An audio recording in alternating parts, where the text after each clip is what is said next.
cop. Brittany, let me start with you and just that quote by Esper about dominating the battle space and getting back to the right kind of normal. What do you hear when you hear that?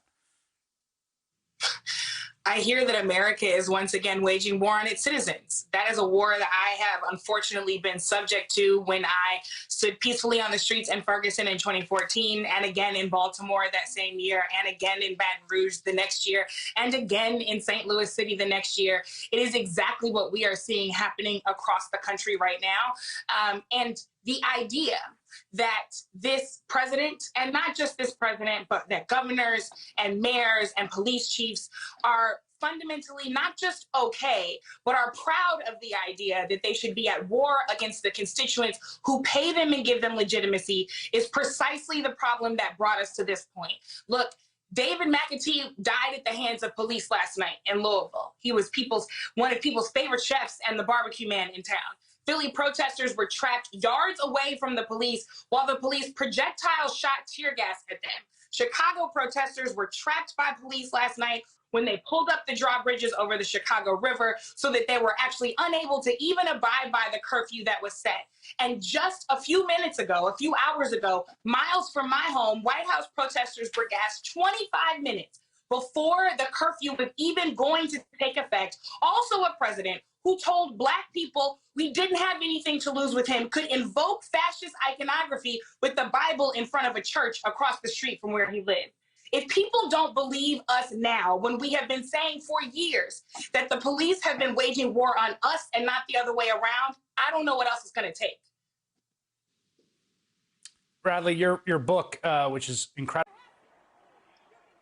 Brittany, I want you to respond to something that I've heard from certain quarters and you're hearing from some mayors and police chiefs and governors, which is basically the following. Look, we know that there's a small group of people that are inciting looting or breaking windows or lighting things on fire, but we can't just retreat and allow them to have the streets. We need order. We need to bring order, whatever that takes. And that's the first priority. That's what we're elected to do. What do you say to that?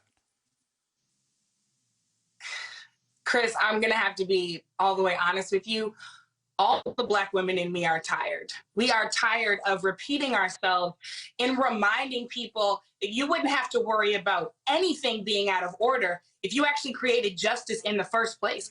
And we are reminded by the civil rights heroes of our time and others that justice requires more than order. It actually requires people experiencing lives that are equitable and that are fair. If you want true peace, you have to invoke justice and not just wish for order.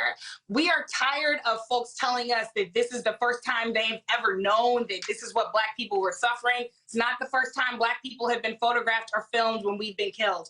This is not the first time Black people have endured multiple crises at one time. This is not the first time that we've been enduring this kind of racial terror in this country. The police are killing more people, not less, than they were in 2014. And they're killing just as many people as they were before coronavirus as they are right now. So I don't need people to tell me that they're more concerned about property than they are about people. I keep saying this. Fix the conditions that get people this angry in the first place, and you won't have to worry about your precious order.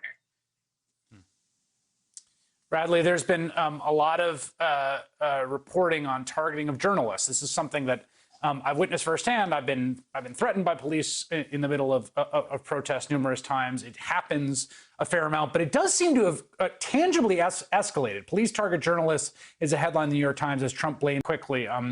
I've talked to a bunch of people who felt very hopeful over the last few days, that they see people in the streets in response to injustice, and it makes them feel hopeful, and large multiracial crowds, people of different ages.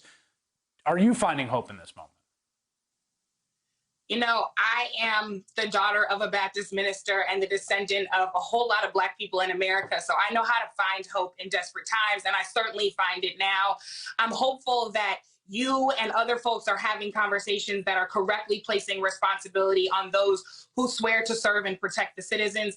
And I'm hopeful because unlike 6 years ago, we've got so much more clarity on the pathway forward. We know the data, we know the research, we can win, and we can get this done.